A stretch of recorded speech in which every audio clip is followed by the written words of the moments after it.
Hello, my shimmering star. I am Amika Daya. Welcome you all to this amazing platform of our YouTube channel, Tutors Theory. So, this is our first session, and in this session, we are going to learn about and discuss about the topic NCF. It is very important topic for first year and second year DLED students, and also for the students who are preparing for any TET exam और any kind of exam teaching exams जो भी teaching exams की preparation कर रहे हैं ये उनके लिए बहुत इंपॉर्टेंट टॉपिक है and I also tell you कि मेरी इस टॉपिक में क्या डिफरेंट मैं लेके आई हूँ या फिर मेरी इस पीपीटी में क्या एक्स्ट्रा है। देखो फर्स्ट ऑफ ऑल मेरी जो ये पीपीटी है एंड जो मैं आज को आपको पढ़ाने वाली हूँ ये बहुत brief है and it is more than enough. It is sufficient for any teaching exams and also for the DLED first year and second year students. ठीक है।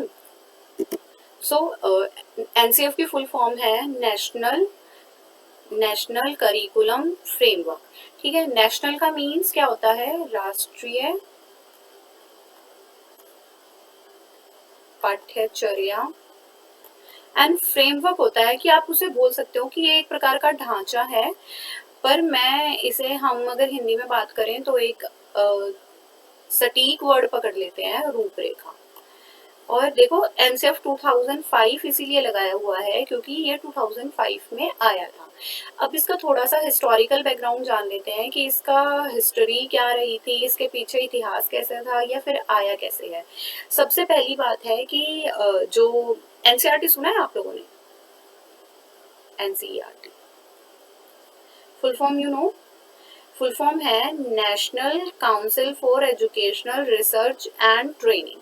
सो जो एनसीईआरटी की एग्जीक्यूटिव कमेटी थी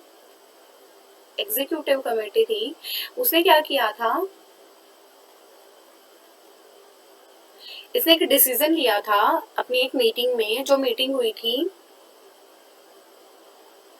14 to 19 जुलाई को, और कब, 2004 में, कि क्यों ना हम अपने एनसीएफ को रिवाइज कर दें। अब रिवाइज करने का क्या मतलब है, इट मीन्स इससे पहले एनसीएफ थे, मतलब इससे पहले करिकुलम को कैसे डिजाइन किया गया है, करिकुलम की क्या डिजाइनिंग रही है या करिकुलम पे कैसे वर्क किया है, करिकुलम में एक्टिविटीज कैसे ऐड की है, उनके लिए हमारे पास पहले से एनसीएफ था। अब मैं आपसे पूछूं कि कितने एनसीएफ थे, तो हमारे पास इससे पहले 4 एनसीएफ थे। मैं उनके सन भी आपको बता देती हूँ कि वो कब कब आए थे, 1975, 88, 2000, और जो अब हम ये पढ़ रहे हैं ये है 2005। तो मैं ये बोल सकती हूँ कि अब तक हमारे पास 4 एनसीएफ है। देखो आप लोगों के मन में ये होगा कि एनसीएफ है क्या।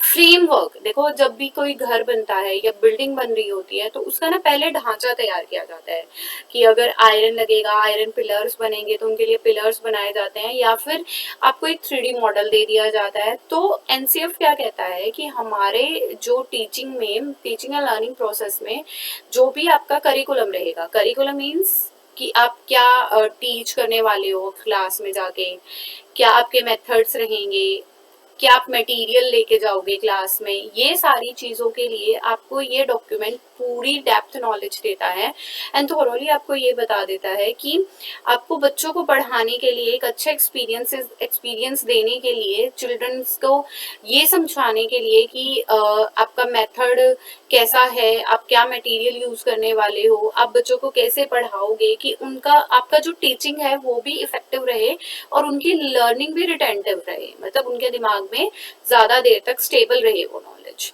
अब हमें क्या समझ आया है, मैंने आप लोगों को क्या बताया, NCF is none other than it is an document, मतलब ये एक प्रकार का डॉक्यूमेंट है जिसके अंदर पूरी इंफॉर्मेशन दी गई है कि बच्चों को क्लास में कैसे पढ़ाना है, कैसे काम करना है, क्या क्या नॉलेज हमें प्रोवाइड करनी है। अब जो एनसीएफ है ये मेन 4 इश्यूज पे फोकस करता है।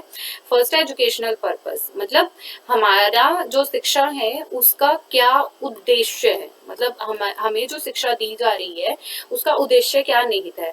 क्या, अब देखो आप कोई भी अपनी लाइफ में काम करने चलते हो तो आपके पास भी एक उद्देश्य जरूर होता है कि आपको ये वर्क करना है, like you are and DElEd student, तो आपके दिमाग में ये जरूर होगा कि मुझे डीएलएड पास करनी है। If you are in a first year तो आपके दिमाग में ये होगा कि फर्स्ट ऑफ ऑल मुझे फर्स्ट ईयर क्लियर करना है, then I am go for the second year. और जब आपका डीएलएड या फिर एजुकेशन जो भी बीएड एमएड जो भी प्रोग्राम में आप हो, अगर आप कर रहे हो तो आपको ये होगा कि मैं इसके बाद आने वाले जो हर्डल्स हैं, लाइक मुझे टेट्स देनी है, वो अगर आपको D2+B के लिए जाना है तो आप उनकी प्रिपरेशन करोगे, आपको केवीएस के लिए जाना है तो आप केवीएस की प्रिपरेशन करोगे।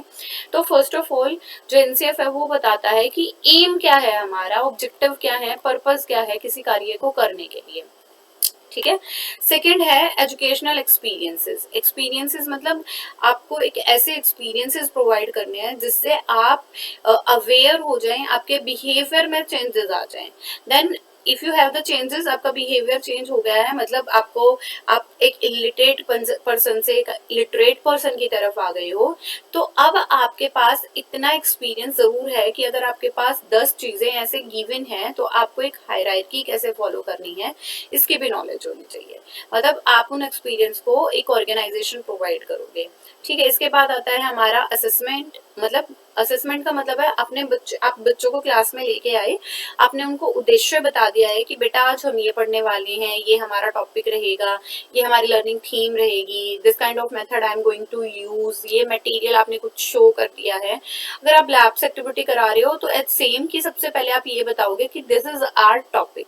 देन एजुकेशनल एक्सपीरियंसेस, मतलब आप उस टॉपिक से रिलेटेड चीजें बच्चों के सामने शो करने स्टार्ट कर दोगे। देन उन चीजों को शो करने के लिए आपके पास एक हायरार्की होनी चाहिए, एक पदक्रम होना चाहिए जिनसे आप अपनी ऑर्गेनाइजेशन के तहत शो करोगे कि बेटा हम पहले ये वाली चीज करेंगे, फिर ये स्टेप करेंगे, देन ये स्टेप, एंड देन लास्ट में हम अपना समराइज कर लेंगे। इसीलिए असेसमेंट का क्या मतलब है कि अगर आपने बच्चों को पढ़ा दिया है तो अब आपका टाइम है कि आप बच्चों को इवेल्युएट कर सके। इवेल्युएट करने का मतलब क्या है कि आप असेस कर रहे हैं बच्चों को, उनका मूल्यांकन कर रहे हैं कि आपने अगर 4 चीजें पढ़ाई हैं तो बच्चों को कितना लर्न हुआ है, या कितना उसमें ड्रॉबैक रह गए हैं, या आपकी क्या अचीवमेंट थी।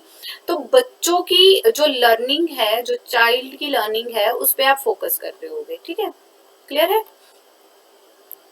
सो एनसीएफ आपको समझ आया कि अब तक 4 एनसीएफ आ चुके हैं, 1975, 88, 2000 एंड 2005। ये 4 एनसीएफ अब तक हैं और आज हम एनसीएफ 2005 के बारे में पढ़ने वाले हैं। और इसकी जो बैठक थी एनसीईआरटी की एग्जीक्यूटिव कमेटी ने ये आइडिया 2004 में दिया था एक मीटिंग के तहत कि हमें एनसीएफ को क्या कर देना चाहिए, रिवाइज कर देना चाहिए। क्लियर है। इसके बाद है important points about NCF. Okay, sorry ये 2 बार लिखा गया बेटा, इसे आप इरेज कर लेना। दिस पोर्शन, ये जो है important points of NCF. So first is, अब बहुत बार ये टेट क्वेश्चंस भी आ चुके हैं और ऑब्जेक्टिव टाइप क्वेश्चंस में भी है कि who is the chairperson end of the document NCF, and NCF 2005 के चेयरपर्सन कौन थे। तो ये चीज भी आपको ध्यान में रखनी है कि प्रोफेसर यशपाल इसके चेयरपर्सन थे। देन नेक्स्ट है आपका कि कितने फोकस ग्रुप हैं। तो हमारे पास 21 फोकस ग्रुप हैं। If you are willing to know तो मैं इसे पीडीएफ में शेयर कर दूंगी कि 21 फोकस ग्रुप कौन कौन से हैं। और अगर आप फिर भी याद रखना चाहते हैं तो मैं आपको कुछ बता देती हूँ कि फर्स्ट है aim of education, then teaching, you are going to be a teacher, तो टीचिंग ऑफ एजुकेशन कैसी होनी चाहिए। इसके बाद आपके देखो मेन सब्जेक्ट्स क्या क्या आते हैं। सब्जेक्ट्स हमें पता है कि साइंस होता है, मैथ्स होता है, एसएसटी हमारे पास होती है, इंग्लिश होती है, हिंदी होती है। और यहाँ मैं आपको एक बात और बताऊंगी कि यहाँ पे 3 लैंग्वेज फॉर्मूला है, तो आप एक लैंग्वेज और ऐड कर सकते हो, जो मॉडर्न लैंग्वेज भी हो सकती है या फॉरेन लैंग्वेज भी हो सकती है। फिर इसके साथ साथ जो न्यू मॉडर्न सब्जेक्ट हैं आपको वो भी ऐड करने हैं, like HP, you know the HP full form, health physical education, then art education, work education, craft education, जो अब हमारे एजुकेशन सिस्टम में फॉर को करिकुलर एक्टिविटी ऐड कर दी गई है। एंड इसके बाद है हमारी अर्ली चाइल्ड केयर, एजुकेशन, जिसे इसकी भी बेटा फुल फॉर्म बहुत बार आ जाती है, ECCE। ECCE क्या होता है? Early child care education. Clear? ये होते हैं। इसके बाद हमारे पास देखो नॉर्मल, पहले नॉर्मल क्लासरूम होते थे कि जो सिंपल चाइल्ड हैं, मतलब जिनको किसी भी काइंड की कोई डिफॉर्मिटीज नहीं है, उसे एक क्लासरूम में लेके आया जाता था। अब हमारे पास not an simple classroom but there is an inclusive classroom. अब हमारे पास इंक्लूसिव क्लासरूम भी है, तो हमारी जितनी भी स्पेशल नीड के बच्चे हैं वो भी एक ही क्लासरूम में लाए जाएंगे और उन्हें एक ही जगह पढ़ाया जाएगा। एंड देन आता है पीस आपका। इसके बाद आपका क्या सिलेबस रहेगा, क्या टेक्स्ट बुक रहेंगी। ऐसे हमारे पास कितने फोकस ग्रुप हैं? 21। ठीक है, तो थोड़े थोड़े आपको याद हुए हो तो फर्स्ट है aim of education, then teaching, and then इसके बाद हमारे सब्जेक्ट्स आ जाते हैं कि आपका साइंस रहेगा, मैथ्स रहेगा, SST रहेगा, हिस्ट्री रहेगा, क्राफ्ट एजुकेशन रहेगी, आर्ट एजुकेशन रहेगी। ठीक है, इसके बाद हमने देखा कि कुछ मॉडर्न सब्जेक्ट भी हैं, जैसे फिजिकल एजुकेशन हो गया, क्राफ्ट एजुकेशन हो गया, अर्ली चाइल्ड केयर हो गया, जेंडर डिस्क्रिमिनेशन से दूर करना है, पीस एजुकेशन को लेके आना है, आपको सिलेबस कैसे डेवलप करना है, क्या डील करनी है सिलेबस के साथ। नेक्स्ट आती है आपकी अप्रोच। देखो हमारी वैसे कई काइंड की अप्रोच होती है, जैसे बिहेवियरिज्म होता है, ह्यूमनिज्म होता है। अब इनकी थोड़ी थोड़ी इंट्रो देती हूँ मैं। बिहेवियरिज्म क्या होता है? जब आपको चेंजेस लाने हैं बिहेवियर के अंदर, मतलब ऐसे चेंजेस लाने हैं which are permanent in nature, मतलब जिन्हें आगे बदला ना जा सके। लाइक अगर आप एक छोटे बच्चे हो, आपको पढ़ना नहीं आता है, बट जैसे ही आप एजुकेशन गेन कर लोगे तो आप एक ऐसे सीढ़ी पे पहुंच जाओगे जहाँ पे आपको इतनी नॉलेज होगी कि अगर मुझे कोई लैंग्वेज दे दी जाए जिसकी आपको नॉलेज है, नॉट इवन कि अगर आपने हिंदी पढ़ ली तो आपको फ्रेंच भी पढ़नी आ जाएगी या आपको इंग्लिश भी पढ़नी आ जाएगी, ऐसा नहीं है। जिस एजुकेशन के बारे में, जिस लैंग्वेज के बारे में आप अवेयर हो, उसे आपको पढ़ना आ जाएगा। ठीक है, तो आपके बिहेवियर में कैसा चेंज आ जाएगा? परमानेंट। मतलब अब आप एक पढ़े लिखे और लिटरेट पर्सन कहला सकते हो अगर आपको इतनी नॉलेज है कि आपको क्या पढ़ना है एंड कैसे पढ़ना है। फिर नेक्स्ट बात आती है हमारी अप्रोच की, जो है कंस्ट्रक्टिविस्ट। कंस्ट्रक्टिविस्ट एक वर्ड से बना है, कंस्ट्रक्ट। अब कंस्ट्रक्ट वर्ड आपने बहुत बार सुना होगा, आपने सुना भी होगा कि देखो बहुत धूल है या एनवायरमेंट में बहुत डस्ट पार्टिकल है, बिकॉज कंस्ट्रक्शन चली हुई है। कंस्ट्रक्शन मतलब क्या होता है आपका? क्रिएट करना। क्रिएट करना, क्रिएट करने का क्या मतलब है? कि कुछ नया बनाना। तो हमें बच्चों को भी ऐसे ही नॉलेज देनी है कि वो जो है अपनी इंफॉर्मेशन खुद से क्रिएट कर सकें, खुद से बना पाए। नेक्स्ट आता है हमारा सेंटर पॉइंट, मतलब जिसके ऊपर ये पूरा एनसीएफ फोकस है, वो है हमारा कौन? चाइल्ड, और we can say that learner. ठीक है, तो आपके लर्नर पे पूरा फोकस है। इसके बाद है मेन फॉर्मूला। मेन फॉर्मूला है learning without burden.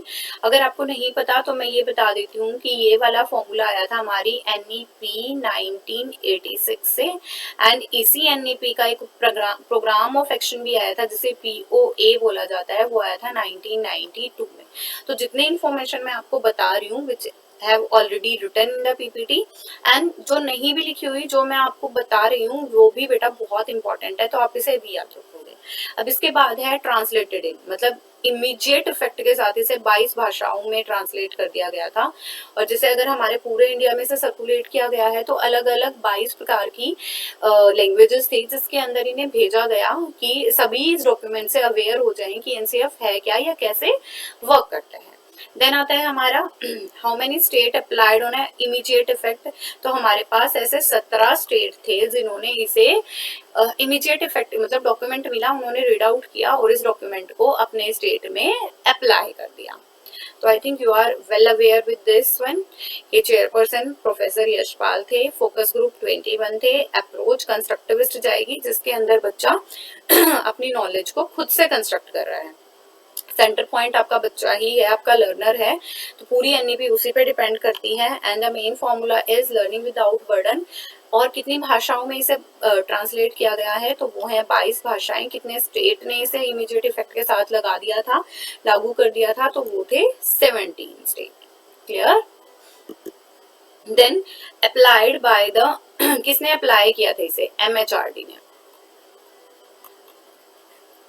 Minister of human resource and development. ठीक है, ministry of human resource and development on NCERT थी, मतलब क्योंकि हमें करिकुलम हमारा देखो तुमने सुनी होंगी एनसीईआरटी की बुक्स होती हैं, तो एनसीईआरटी की बुक्स क्या होती हैं, जिनके अंदर हमारा सिलेबस गिवन होता है, असेसमेंट गिवन होती है, पीछे एक्सरसाइज भी तो होती है ना, प्रोजेक्ट वर्क भी गिवन होते हैं। तो जब हमारा पूरा करिकुलम हमें एनसीईआरटी की बुक में मिल रहा है, तो एनसीईआरटी ने ये थीम दी थी कि हम एनसीएफ को as a document add on कर लें। अब मेन फोकस किस चीज पे रहेगा, हमारा लर्निंग बाय डूइंग पे, कि हमें बच्चों को चीजें करके दिखानी है, उन्हें रट्टाफिकेशन नहीं कराना है, क्रैमिंग नहीं करानी है, ठीक है, ये तो काम बिल्कुल भी नहीं कराना है। इसके बाद role of teacher, role of teacher है फैसिलिटेटर। देखो अगर आपसे क्वेश्चन की फॉर्मेट में आ जाएगा तो objective type question, MCQ type question, तो आपको क्या करना है, फैसिलिटेटर को ही टिक करना है, क्योंकि टीचर्स को मेन फैसिलिटेटर माना गया है। वैसे यहाँ पे टीचर एक गाइड भी रहेगा, मैनेजर रहेगा, रिसोर्स पर्सन रहेगा, इनोवेटर रहेगा जो नए आइडिया इजाद करके बच्चों को देगा, और आप ये बोल सकते हो कि टीचर इज ऑल्सो एक कॉन्टिन्यूअस लर्नर रहेगा, कि वो भी साथ साथ चीजें सीख रहा है। ऐसा नहीं है कि वो टीचर है तो उसे कुछ सीखने की जरूरत नहीं है, नहीं, वो भी साथ साथ क्या कर रहा है, बच्चों को पढ़ाते पढ़ाते भी अपनी लर्निंग कंटिन्यू कर रहा है। क्लियर? देन इसके बाद एक चीज और बताना चाहूंगी कि मैंने आपको अभी बोला था कि बेटा कि जो एनसीएफ है वो हमारी एक एनईपी से ओरिएंटेड है। कौन सी एनईपी थी? 1986, ठीक है, एनईपी आई थी 1986 में। और अभी रिसेंट कौन सी एनईपी आई है, नेशनल पॉलिसी ऑफ एजुकेशन, बताओ। नहीं पता तो ये आपका होमवर्क है कि अभी कौन सी पॉलिसी आई है आपकी और कब आई है, when, which year? I know very many of students are aware with this कि मैम कब आई है। तो फर्स्ट है हमारा अप्रोचेस ऑफ बिहेवियरिज्म। देखो अभी मैंने आपको बताया था कि मेन अप्रोच कौन सी थी एनसीएफ की, कंस्ट्रक्टिविज्म, कि यहाँ पे चीजें खुद कंस्ट्रक्ट करके देखनी है। अब हमारे पास अप्रोचेस और भी नहीं है, ऐसा नहीं है कि सिर्फ एक अप्रोच पे ही एनसीएफ काम कर रहा है, नहीं, हमारे पास और भी अप्रोचेस लेके चला है। तो फर्स्ट वन है बिहेवियरिज्म। बिहेवियर क्या होता है? आपका एप्टीट्यूड कैसा है, आपका एटीट्यूड कैसा है, आपके पास मोटिवेशन कितना है, ये सारी चीजें आपकी बिहेवियर होती हैं। तो बिहेवियर हमारा ऑब्जर्वेबल भी है कि आप अवलोकन कर सकते हो बिहेवियर का, और मेजरेबल भी है कि हम मेजर भी कर सकते हैं। आई एम नॉट सेइंग कि आप एक्यूट मेजर कर लोगे कि वो तो 5 नंबर पे अच्छा है, उसके 10 नंबर हैं बिहेवियर में, किसी के 12 नंबर हैं, किसी के 3 नंबर है, किसी का बिहेवियर बिल्कुल 0, ऐसा नहीं है। बट अप्रोक्सीमेशन हम कर सकते हैं, हमारे पास ऐसे कुछ टेस्ट हैं जिनके द्वारा आप बिहेवियर को भी मेजर कर सकते हो। देन आता है ह्यूमैनिज्म। ह्यूमैनिज्म का मतलब हमें ह्यूमंस को ज्यादा सेंटर करना है।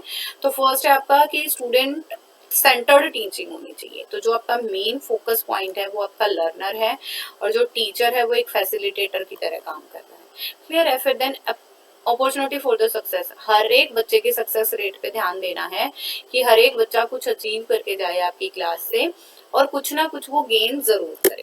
क्लियर?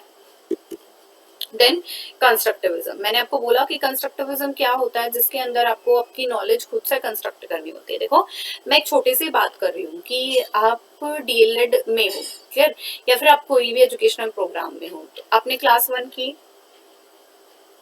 क्लास 2 की, ऐसे ही आपने क्लासेस पास करी। देखो आप जब छोटे बच्चे थे आप कैसे क्वेश्चंस का रट्टा लगाते थे कि what do you mean by force, any push और पुल, ऐसे हम ना रिसाइटेशन कर रहे होते थे क्लास में, जस्ट रट्टा लगाते थे और हम एज इट इज वहां पे लिख आते थे। हमें कोई मतलब नहीं होता था कि हम 4 अक्षर खुद से जोड़ लें, या ऐसा नहीं है, आपने जितना याद किया आपने लिख दिया। बट अब आप इतने बड़े हो गए हो कि आप एक टीचर बनने वाले हो, ठीक है, तो क्या आप एज इट इज बुक में से याद कर लेते हैं? नहीं, हम याद नहीं करते हैं, हम कोशिश करते हैं अंडरस्टैंड करने की। हम अंडरस्टैंडिंग की कोशिश करते हैं। अंडरस्टैंडिंग की कोशिश क्यों करते हैं? क्योंकि हमें पता है अगर हमारे पास इतनी मोटी मोटी बुक्स हैं, इतने सारे कंटेंट है, इतने सारे टॉपिक है, तो हम रट्टा नहीं लगा सकते। तो इसलिए हम क्रैमिंग नहीं करते हैं, हम कर रहे होते हैं कंस्ट्रक्शन। मतलब आफ्टर अंडरस्टैंडिंग आप उस नॉलेज को कंस्ट्रक्ट करके अपने पास से लिख रहे होते हो। और वो नॉलेज कंस्ट्रक्ट कैसे होती है? जब आपके पास उसकी रिलेटेड पूरी इंफॉर्मेशन होती है, तो ही आप ये बता सकते हो कि आप नॉलेज को कंस्ट्रक्ट कर रहे हैं। इसके बाद है जो लर्निंग है वो थ्रू एक्सपीरियंसेस जाएगी और बाय डूइंग, मतलब आपको लर्निंग खुद के एक्सपीरियंसेस से गेन करनी है और खुद से वर्क करके गेन करनी है। क्लियर? देन है guiding principles of NCF. First of all है हाई क्वालिटी, मतलब एजुकेशन की क्वालिटी हाई रखनी है, ना कि क्वांटिटी। अब जैसे हम खुद देख रहे हैं, हम खुद भी देख रहे हैं क्या हो रहा है कि इतने सारे बच्चे ग्रेजुएट हो रहे हैं, ठीक है, फिर उसकी वजह से हम बाद में सुनते हैं कि पॉपुलेशन एक्सप्लोजन हो गया है, अनएम्प्लॉयमेंट है। इसका क्या रीजन है?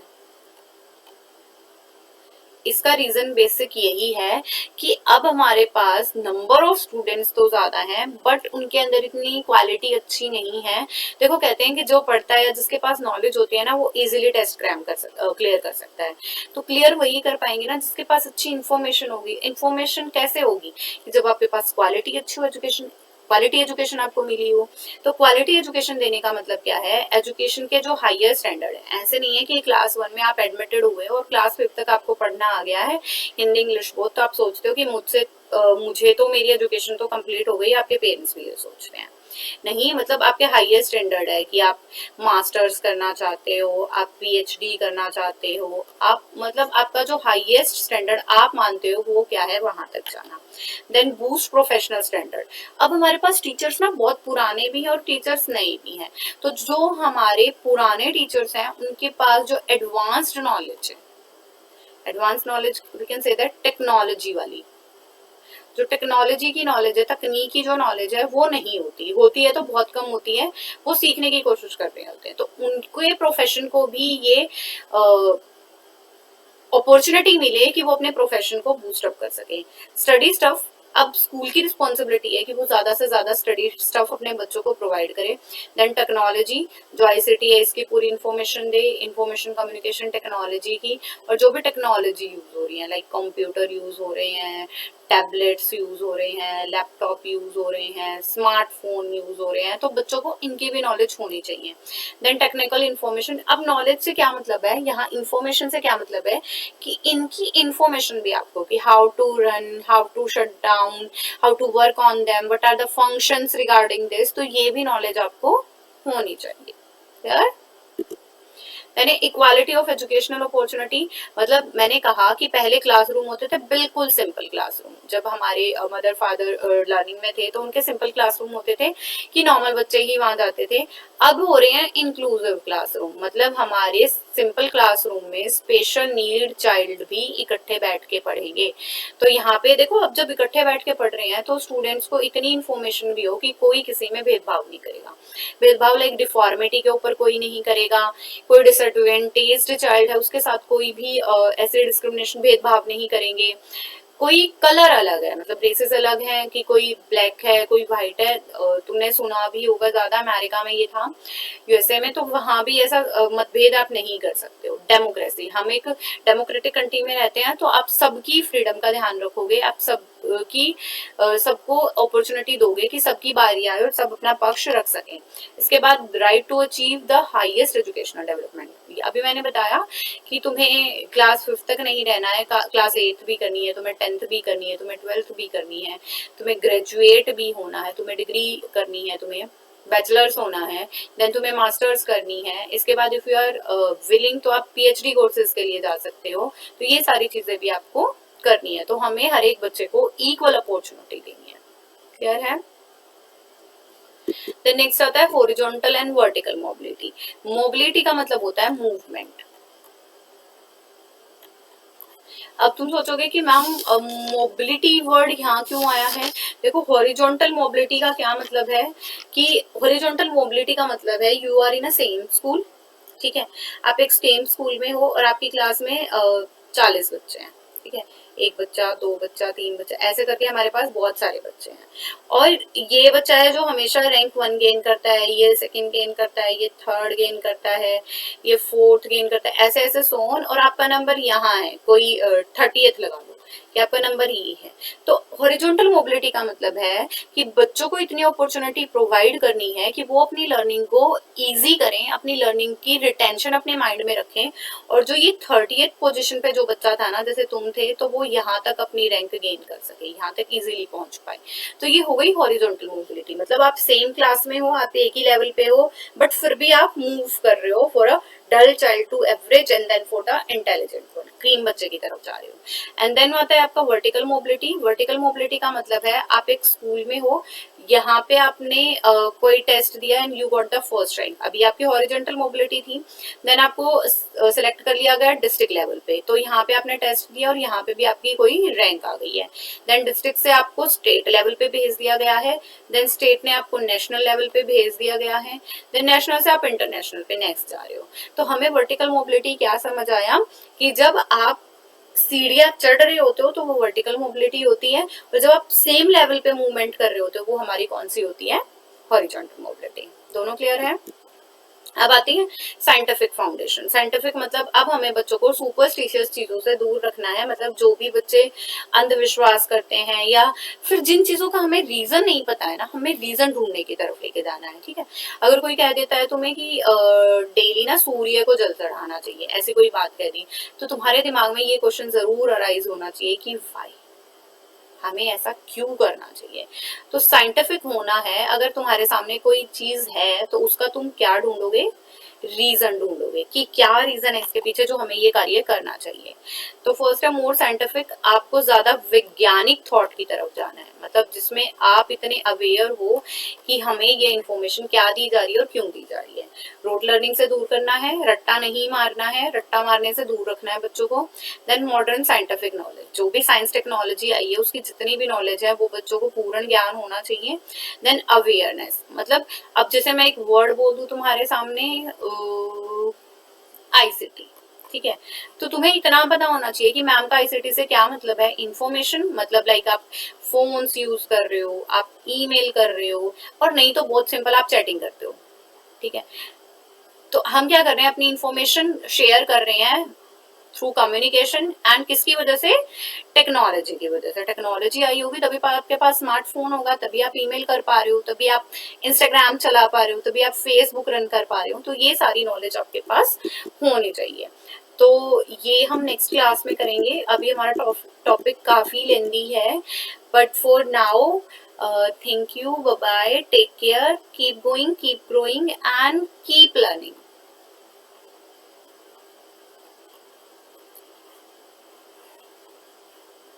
Bye bye. Thank you.